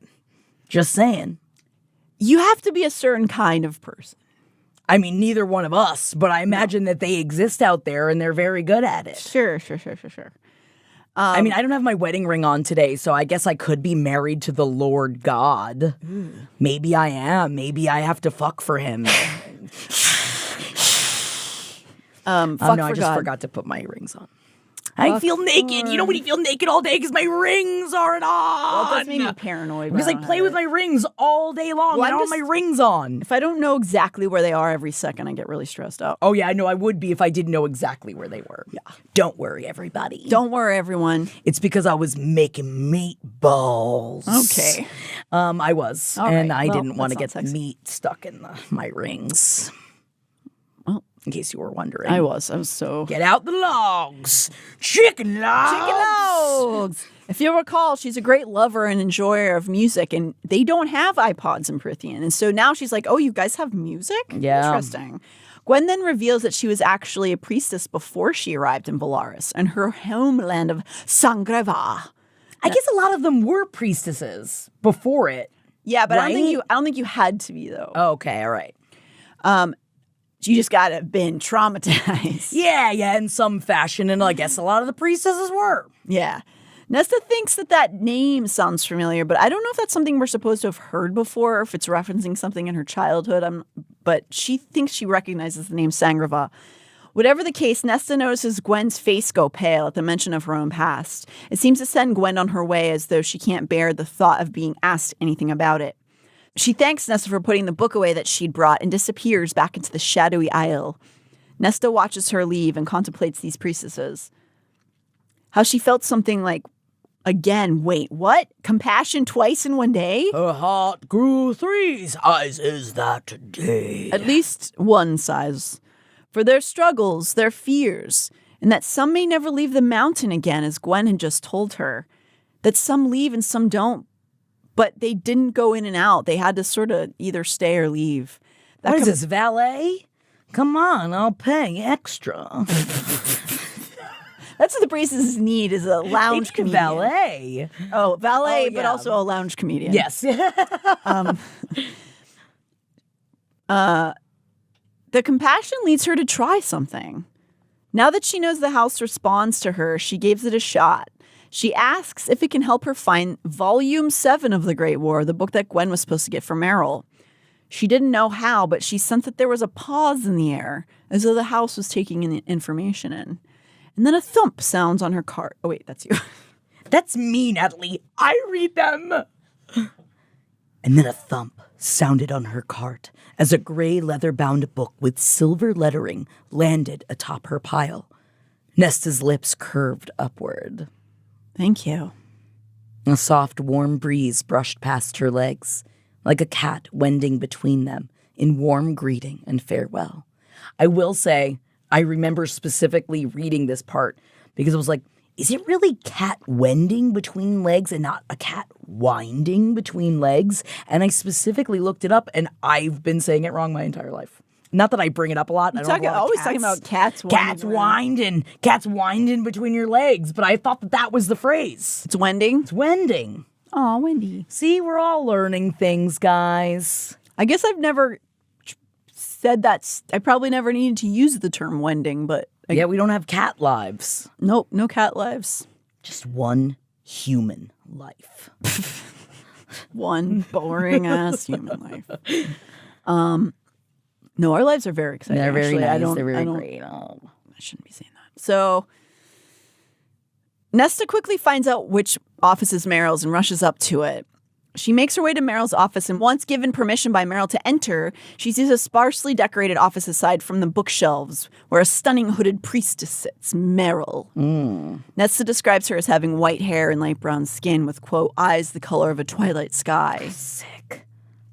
And putting even Morrigan to shame with her beauty. It's clear from Nesta's view that the priestess is no nonsense and barely looks up from the copious notes she's writing when Nesta enters the room. You're just taking notes all day towards a project that's never finished. I don't think that I could handle that. I think this, like, the description of this sounds like my hell of just, like, reading and taking notes and sitting in silence and never being allowed to go outside. You'll never be a mountain priestess with that attitude. Come on, guys. Let me inside that mountain. Come on. I'll like pop. I'm gonna be the whoopee. You get me in that mountain. Oh, you'll be the whoopee. Yeah, man. Hiding. Yeah. Yeah, but also like bringing life back in. Oh, yeah, totally. Thank you. Mm-mm. Oh, I'm the whoopee now, dog. I'm the whoopee now. Start saying to myself that in the mirror. What, you're kissing yourself? I'm the whoopee now, dog.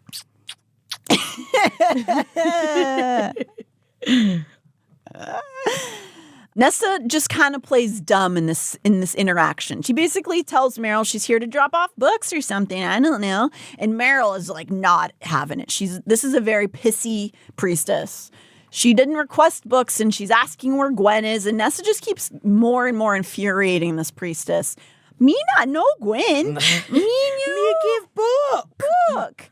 This hot meanie continues to badger and press Nesta. And Nesta knows she has to keep Meryl distracted long enough to swap the volumes, but also she's just fucking with her because she's mean to Gwyn, I think. I don't know, some priestess gave me this to you. And then she like makes fun of their clothes, does all this. Disgusted Meryl dismisses her by saying like, ugh, get out of here, get out away from me. I don't want to talk to you, dumb fool, anymore. Nessa's just riling her up now and calls her Roslyn, which just fucking enrages Meryl because I guess Roslyn's some fucking basic-ass bitch priestess. Damn. Nessa's like, sorry, I don't know. No, she ain't sorry. As Meryl begins muttering to herself, now in a tizzy, Nesta sees her opportunity to do the swap. Stealthy like a cat, she does the switch. Meryl doesn't notice, but instead says, what are you lingering for? Get out. Nesta continues her being dumb act, going, okay, thank you, and bows low as she slowly backs out of the room. And only when she stood in the silent hall did she allow herself to smile. It's quite a day for Nesta. She is, this is like, man, think of how well she's gonna sleep. Because, like, this is a lot of putting yourself out there. Again, you know, you have to do new things and have new experiences as we get older to make time seem less slow. And I'm proud of Nesta because I bet this day seemed like 7 years long. Yeah, and she trained for the first time. Yeah, and she's talking to people. She has a civil conversation. She helps She did a good deed. It's like, I don't even know this bitch right now. Who is this fucking girl? I don't know, man. I guess it's the wet. She's all slicked up with kindness now. Oh, she's wet with kindness. Yeah, which is nice. Yeah. Nesta finds Gwyn. As she approaches her, hears her singing in a language unfamiliar to her. But she feels a sort of a heartstring tug at her bright and earnest voice. In fact, Nesta notices that her hair and skin also seem brighter when she's singing. Whether that's through magic or she just looks radiant, I don't know. But she stops as Nesta's voice is heard, and Gwyn is shocked to see Nesta holding out Volume 8. Bum, bum, bum. She informs Gwyn with a grin that she swapped the books for her, and Gwyn looks taken aback but is extremely grateful. As they converse, Nesta asks her what Meryl is researching, and Gwyn informs her she's brilliant and is trying to find proof of evidence of parallel universes. I mean, that sounds pretty badass. When I say that it's my hell, it's not because I'm trying to find evidence of parallel universes, because that's pretty badass. And I'm not allowed to talk about the other series, but I find it interesting. We're not allowed to talk about it.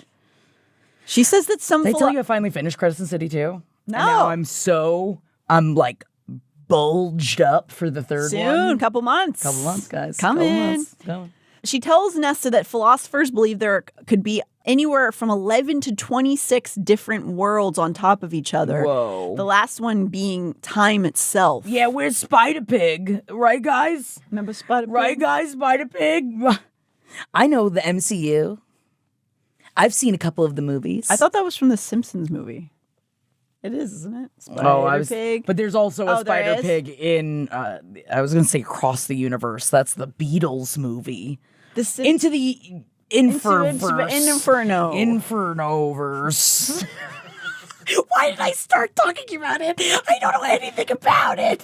Let's not. Although I'm going to be bringing up Marvel in a second. Oh my gosh. Connection. So. Should we start doing this kind of move, like a scissor move? Connection. We made a connection. I don't know if I like that. It just disgusted me. Yeah, that's gross. I'm sorry I scissor-handed you. So Gwyn then says she doesn't really get it, though. She was trying to like look over some of the research that Meryl was doing, and it just like broke her brain because it's a lot of formulas. But it's a cool thing to study. Nesta laughs and asks if that's what she's researching now. But actually, Gwyn says no. Meryl's writing the history of a clan of female warriors known as the Valkyries. As you probably know, the Valkyrie is a Norse myth from Earthside. In Old Norse, it's loosely translated to the chooser of the slain. Well, as you know. Sure. Well, Valkyries are often portrayed as sexy warrior women in modern adaptations. They were actually just guides originally for the fallen warriors to get to Valhalla. So that's why they were called the choosers of the slain. So they would basically pick up the dudes and take them, which is to say, yes, even in Old Norse mythology, women were still subjected to being sexy flight attendants in the afterlife. But baby, I bet they look great. But yes, mostly they've been repurposed as fighters themselves, thanks to entities like Marvel Comics. Who introduced Valkyrie the superhero in 1970. And then there's the opera Die Valkyrie, which contains the character Brunhilde, which is famously parodied by Bugs Bunny. The opera also contains Richard Wagner's The Flight of the Valkyrie, which you probably know from 1 million shows and movies, including that Looney Tunes. Kill the Wabbit, kill the Wabbit, kill the Wabbit. We recently went to go watch Looney Tunes. They were playing Looney Tunes at the Academy Museum. Yeah. And just was sitting and watching Looney Tunes and realizing how many references I make to Looney Tunes that I don't even realize are because we watched so many Looney Tunes when we were kids that they're like emblazoned in my brain. And then I'm like, oh, crap, I didn't even realize it's from Looney Tunes. Yeah, right? I mean, it's probably not from Looney Tunes. It's probably copying off of other things like Looney Tunes was apt to do, but we know it from Looney Tunes. Well, I mean, even just in writing the script, I didn't remember that I remembered that Bugs Bunny Elmer Fudd opera. They basically parodied Die Valkyrie as a cartoon, and that's where that comes from. But Bugs Bunny's dressed up like the Valkyrie with the, like, looking like a sexy warrior. Yeah, oh yeah. Here in Prythian, they're also considered a warrior race. Gwyn explains that they're a clan of female warriors from another territory. Sick. And they were even cooler and stronger and better than the Illyrians. Yeah, you hear that, Illyrians? Come cut this wing. And by that, I mean, I'm flipping you off. Cut this wing. Why don't you cut this wing? And then it's their finger. Yeah, and then it's the flip off. And that's how creative I am. I think you are. Thank you. And also the Valkyrie were not actually a race. They're a collection of different females that were recruited basically from birth based on, like, they must have been, like, they're some kind of... They had the eyes for something. it. They must know when they're babies somehow that they go and train to become these warriors. So it was all different kinds of fae. And they had 3 stages of training. I can't wait till I have a kid because I'm going to look inside and be like, this bitch is a warrior. I'm going to send it immediately to some sort of, war camp. I don't. Maybe she's got the eyes for it. We don't know what's going to pop out. That's actually another sad, gross connection to ballet here is that actually does happen in places like, I don't know if it still does, but back in even just the 80s and 90s, back in like in Russia and Ukraine and a lot of countries like that, they will take children around the age of 7. And if they have like the things that will make you the best dancer, they're like taken away to a school.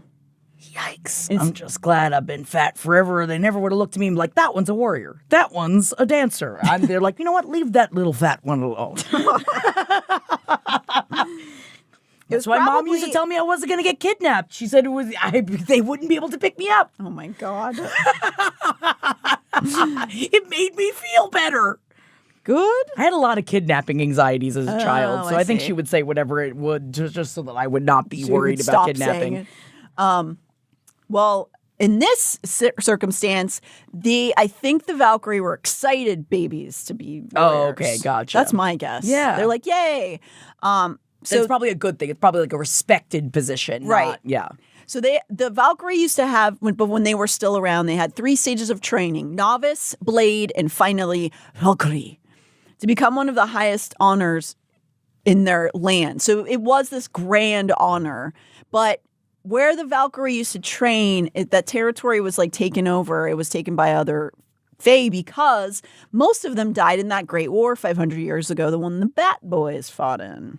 Gwyn claims the survivors let themselves die out from shame, so they didn't reproduce out of perceived failure in the war. Before that 500 years ago war, they had existed for centuries and centuries. Now, it's like one little warrior gonna let the whole thing die out? Well, I guess I imagine they usually triumphed in wars, and in this war they were almost all killed, and so it was a great shame to them. Now Meryl is... That means keep fighting! No. Sometimes you go to sleep. This is why I'm not a warrior. Now Meryl's working on documenting every bit of information the Fae have on the Valkyrie, because much of it was kept on through oral traditions, much like folk tales. But there are some instances of scrolls containing their techniques, so now Meryl's collecting all of it. Gwyn realizes suddenly as they're having this conversation that she's late to attend to Meryl and thanks Nesta again with gratitude in her eyes.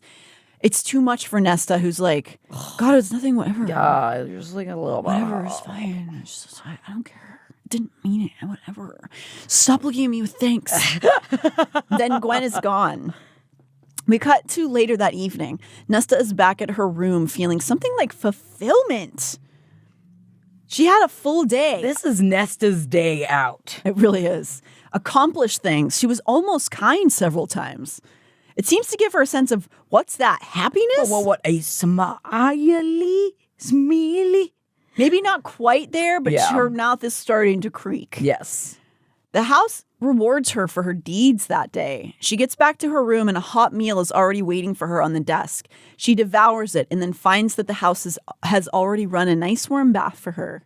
She groans with the effort, but then gets into the tub and her muscles relax in the hot water. But it feels so good. Yeah, she takes that bath and she gets out and is too tired to even put on bedclothes. Flops into bed naked and is out like a faylight. She doesn't jolt awake. Doesn't even run for the stairs. Nesta slept and slept and slept, though she could have sworn that her door opened at one point.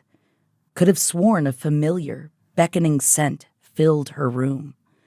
She reached toward it with a sleep-heavy hand, but it was already gone. Oh, she can only reach out in her sleep. She's too Because now too she's scared. reaching back. Oh my God. She's reaching back. Man, thick girl today. Thick girl? Yeah, we had a thick girl episode today. Oh yeah. I mean, mostly because we were just talking. We didn't even cover that much of the book. Wait, whoa. Me? Yeah, it was a long chunks. No, but these are now. It's getting to finally like Nesta starting to shed this like icy cold exterior. And like this is what I've been so excited about this entire series is to get to this point. Mm-hmm. So I'm very excited for our future. Yes, it's going to be. We may next. I can't make promises, but next episode we may get to spicy. Don't. I